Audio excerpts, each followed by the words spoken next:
মঞ্চে আমন্ত্রণ জানাবো ডক্টর মারিয়া সুলতানা ও ইঞ্জিনিয়ার জাহিদ হাসানের বাবা জনাব কুদ্দুস আলীকে। কিন্তু তার আগে আমরা তথ্যচিত্র দেখে আসি।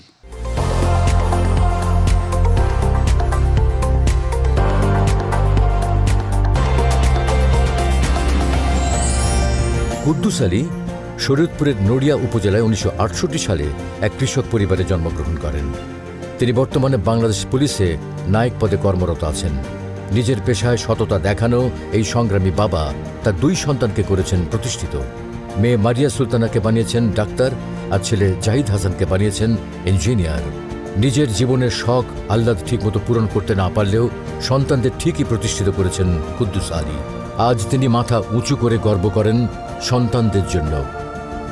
জীবন সংগ্রামে সৎ এই পুলিশ বাবাকে নিটল টাটা RTV গর্বিত বাবা সম্মাননা 2024 প্রদান করতে পেরে আমরা আনন্দিত।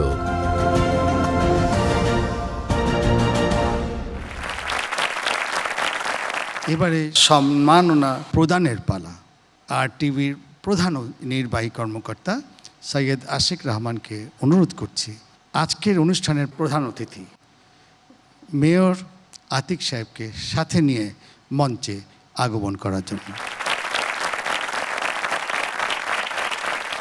নিটল টাটা RTV গর্বিত বাবা সম্মাননা 2024 গ্রহণের জন্য মঞ্চে আমন্ত্রণ জানাচ্ছি ডক্টর মারিয়া সুলতানা ও ইঞ্জিনিয়ার জাহিদ হাসানের বাবা জনাব কুদ্দুস আলীকে। শান্তা ইসলাম অভিনয় শিল্পী এবং উপস্থাপক, একই সাথে আপনাকেও মঞ্চে আমন্ত্রণ জানাচ্ছি শান্তা ইসলাম।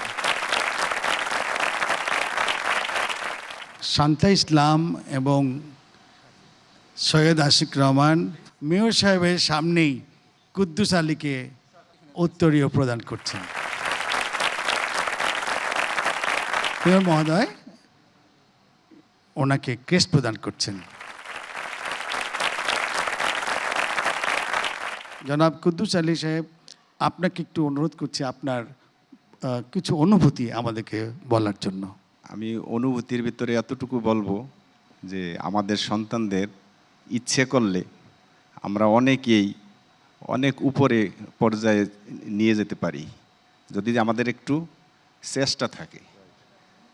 তার কারণ আল্লাহর রহমত, আমার ছেলে আমার মেয়ে ডাক্তার মারিয়া সুলতানা বর্ষা এবং আমার ছেলে ইঞ্জিনিয়ার, বুয়েটে পড়ে ত্রিপলিতে গিয়া এখন সরকারি চাকরি করতেছেন। তো এরকম ইচ্ছা করলে সবাই পারে। তবে আমাদের একটা বিষয় হচ্ছে, আমি মনে করি যে আমরা বাবা যারা আছি, আপনারা বলতেছেন যে গর্বিত বাবা, কিন্তু গর্বিত বাবার চাইতে মায়ের অবদান অনেক বেশি থাকে। আমি আশা করব আপনাদের আয়োজনের জন্য নিটল টাটা এবং RTVকে ধন্যবাদ জানাই। তারা যেন সবসময় আমাদের জন্য এরকম করে থাকে, ভবিষ্যতে এরকম এটা অটল থাকে সবসময়।